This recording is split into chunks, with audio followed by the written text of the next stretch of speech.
What is up, Scream Team? Zach Cherry here, and in this video I'm going to give you my early Scream 6 predictions. This will include the characters who I think are going to die, survive, and ultimately turn out to be the killers. If you're brand new to my channel, make sure to hit that subscribe button with those bell notifications turned on. That way you can stay up to date on all Scream related content. Also, while you're at it, go ahead and toss this video a thumbs up and let me know in the comments down below what your predictions are. Specifically, I want to know who you think the killers are going to be. Again, I want to reiterate that these are very early predictions. I have no idea about anything regarding this movie at all, really. I just have the IMDb cast list. We did, of course, have the teaser trailer released last month that didn't really give away a whole lot, and to be completely honest, if the main trailer does release, I'm probably not going to watch it because those do tend to be a little spoilery with what they reveal. So really, this is just for fun, as I'm sure that these guesses are going to be completely random, but we'll check back in a few months to see how right or wrong I turned out to be. So we have 5 categories. That's going to be the killers, obviously, the people who are doing the murdering and wearing the ghost face mask. The next one is the fake out death killer. I wanted to add this because I feel like we're going to get this again, and specifically this is going to be like the Billy Loomis in Scream 1 or Roman Bridger in Scream 3, because I do think that there's going to be multiple killers, but this is going to be someone who supposedly dies throughout the course of the movie and they're just kind of forgotten about, only to come back again later on and be revealed as the killer. Next down from that are the RIPs. This is pretty self-explanatory. These are the people who are going to die. They are not the killers. They're just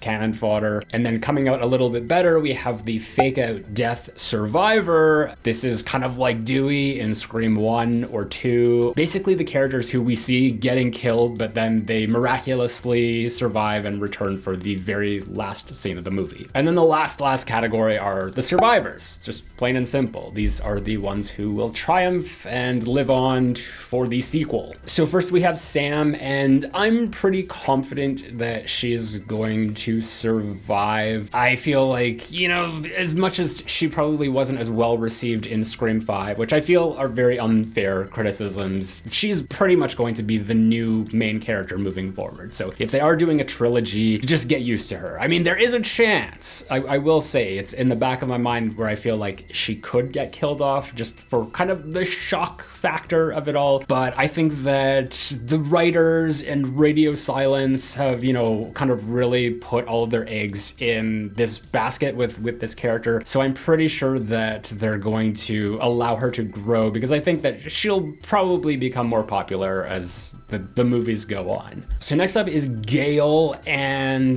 this is what I think is going to happen with Gale in Scream 6. I think she's going to have a very similar storyline to Scream 4, where we will see her as more of like a secondary lead, where she'll have her own little side story of trying to investigate the murders and all that. Hopefully, unlike Scream 4, because that storyline kind of just ended halfway through, that this will at least have a little bit more momentum to carry it through to the finale. I do think that Gale is going to find herself in peril again, specifically kind of like how Scream 2 did it. I know that there's a lot of allusions that were referred to just in terms of like chase scenes and like the Gale one in Scream 2 specifically. So I feel that she is going to survive, but it's not going to be an easy ride for her. I don't think that we'll have a fake out death for Gale in particular, but you know, I can't see them killing off Gale after they already did that with Dewey. Like, that was such a traumatic thing for so many people, and just to kind of then leave Sydney as the only original survivor, and you know, not knowing if Neve Campbell will ever return to the franchise, they're probably gonna want to keep Gale alive. And you know, even more so now that we know that Courtney Cox is an executive producer, even though I don't think that that really says anything. She could want her character to get killed off, but I'm pretty confident that Gale is going to survive. Then we have Mindy, and if you've seen the teaser trailer, you know that things are looking pretty grim for Mindy. And I think what Scream 6 is going to do, what we're going to see a lot in this movie, is a lot of subverting expectations, because I think that Scream 5 did a lot of kind of towing the line of homaging things that we already saw. So just in terms of changing it up, that's that's what I think the writers are going to be doing this time around. So I know a lot of people have said that one of the twins is going to die, and, you know, just to follow in the footsteps of Randy in Scream 2. And since Mindy is kind of compared a lot to Randy, her uncle, I know a lot of people think that she will be that character to go. And honestly, I just because it's so expected,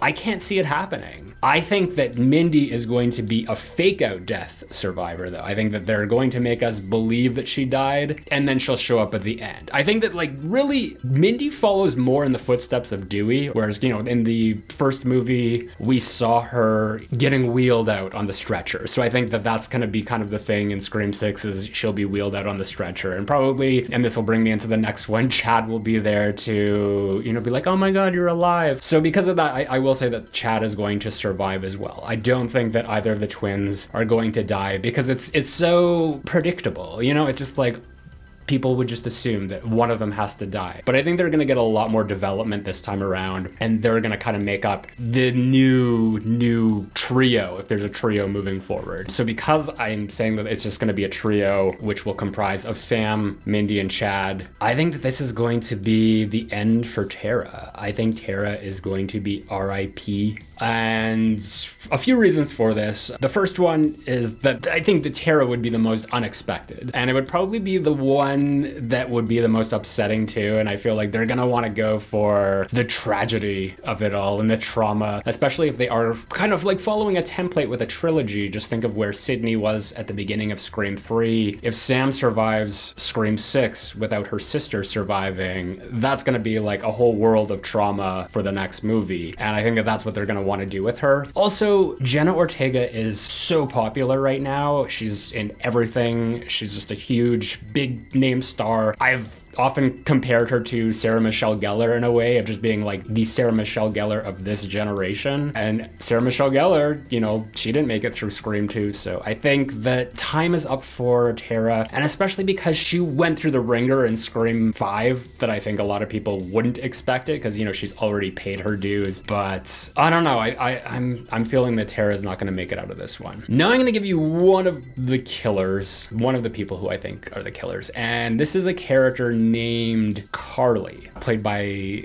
Liana Liberato. And I don't have any specific reason why. It's just more of like an inkling. Maybe this is more aesthetic based, but, you know, we haven't had a lot of redhead characters, so I can see them just being like, okay, here's a redheaded killer. So that is a potential thing that might make her the killer. You know, she does stand out from the typical appearance of the characters in these movies. Every female, like, generally has dark hair. There might be like one blonde, like the Drew Barrymore, but we don't get redheads, so I think that maybe she could be the killer. Just saying. Next, we have Samara Weaving, and her character doesn't actually have a name yet. She's unnamed at this time. My guess with Samara Weaving, just because she is kind of like one of the most recognizable faces of the cast, that she's going to be the opening kill. So I think RIP for Samara Weaving's character. I mean, it would be fun if she turned out to be the killer, but I don't know, I just can't see it. I feel that like they're gonna want to do something spectacular. Scream is so well known for its opening scenes, but I think that they're going to want to go back to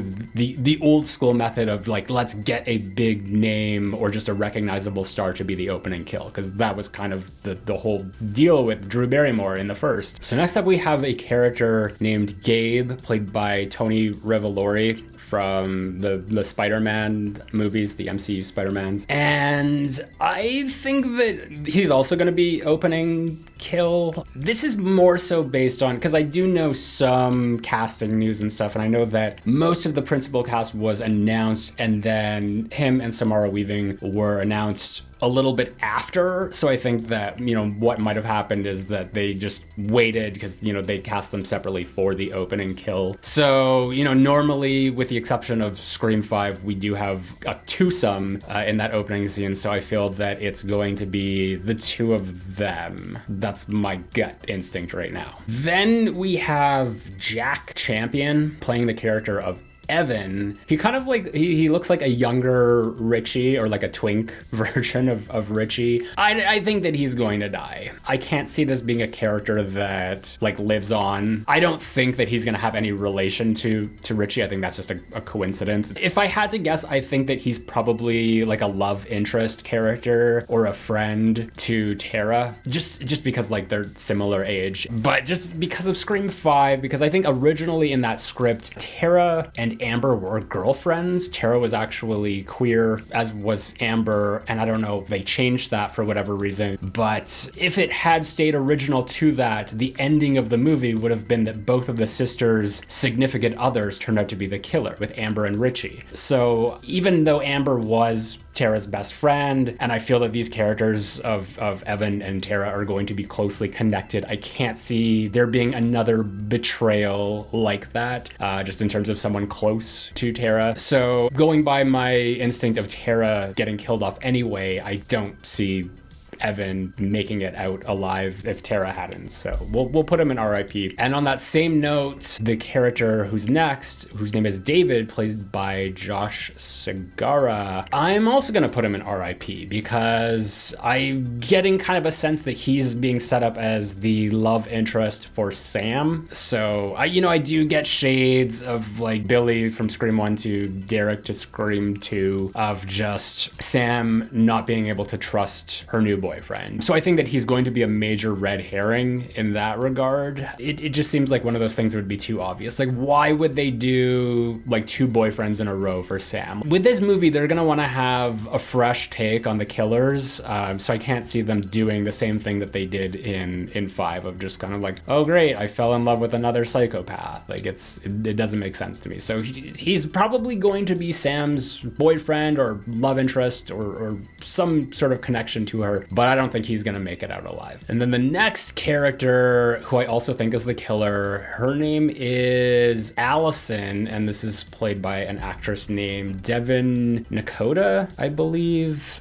Yes. So I'm gonna say that she's one of the killers, and I feel that what they're gonna do this time around is, have the 2 female killers, because we haven't seen that yet. So I think they're gonna switch it up in that regard. And with these characters, like, I don't know who they're gonna be, like who they're going to be in the script. If I had to guess, or what I think might be interesting, is that they're gonna be like the new Lois and Murphy. I don't know that they're specifically going to be sorority sisters, but I think that they're going to be just like ditzy friends of the core group. I don't even know how close of friends they'll be. They're going to be in their circle. But I can totally see them being like the 2 like female killers working together as partners, just because we haven't seen it yet. However, I do think that this movie is going to switch things up and have a 3rd killer for the first time. I don't necessarily want to see that. I wish that they only would do 2 killers. I think that's more interesting. All you really need is a good motive. You don't have to worry about like adding in all these twists and stuff of just like, surprise, we've never done that before. So when it comes to a 3rd killer, I think that they're gonna kind of go back to what they did with Scream 2 and Mrs. Loomis. Not necessarily the 3rd killer is going to be related to someone from the past or a previous killer. I think that they're just going to be a hidden in plain sight character like Mrs. Loomis was, because every killer aside from Mrs. Loomis has been very prominent, or at least like in terms of like their relationship to Sydney or Sam or Gale or whoever, of just being in their like close-knit group. And Mrs. Loomis is the exception to that, because she was just kind of like a peripheral, like almost glorified extra. So I think that there is going to be a 3rd killer in this movie. I don't necessarily want to say that they're going to be aligned with the other 2 killers. I think, that might be a twist, that we can see that there's a 3rd killer who's working independently of them and they don't know about each other, like a twist like that. But it's going to be a character who is just kind of on the periphery again. And I don't think it's going to be this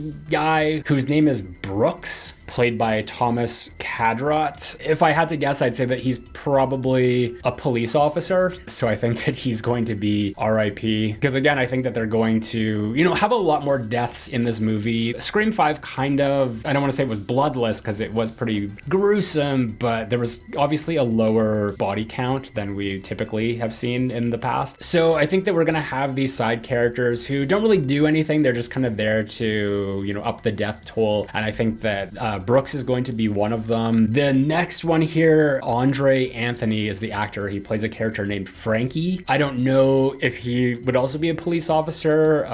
Maybe he's like a Vince type character, but I feel that he will also be a RIP just because, we have to have more deaths in the movie. So far we're looking pretty good. I mean, that's 1, 2, 3, 4, 5, 6, 7 kills. Obviously, I think the killers are going to die as well. So that, that'll be 9. I don't know who else we could add here because like these next 2 characters, these are the older men. We got Dermot Mulrooney playing a character named Williams, who I believe is a cop. I can't confirm that. And then we have Henry Czerny, who previously was in Ready or Not, also directed by Radio Silence, where he played the patriarch of the family. And he plays a character named Professor Freddy. So I think that one of these guys is going to be the third killer. And like I said, I don't know if they're going to be affiliated with these 2 or just working independently. I don't know if like the optics would look really good if it's like, here's like this older male character who's kind of like controlling these 2 younger women to go out and kill people. So I don't know if that's going to be the story. I certainly hope not. Like I like when the female killers have a little bit more agency in the killer relationships that they have. But right now, if I had to lean more towards who I think is going to be the killer and, who I think is not going to be the killer, I'm going to say that I think that Henry Czerny's character, Professor Freddy, is going to be the third killer. I think that he's going to be a fake out death. Like, I think he'll be like a minor character whose body they'll just find, and then he'll show up later on and be like, ta-da, I'm the third killer. Honestly, I have no idea. Like, that's the thing. Like, it's not really so much like the who as it is like the why. Whatever the motive is, it probably has something to do with Sam. If we've seen that Subway Ghostface poster, all the stations eventually end up at Sam, so that, that could suggest that she could die, but I mean, I think it's more so to say that she's the target here. And we know that Sam has a sketchy past. She disappeared from Woodsboro for 5 years, so who knows what she got herself into that might have to do with why this killer is coming after her and her friends. Let me just be clear right now. I hope that I'm wrong in all of my predictions, not just for myself, because, I want to be surprised and thrown for a loop, but I also don't want to ruin it for you guys if you're just kind of glomming onto my perspective of things and it turns out to be true.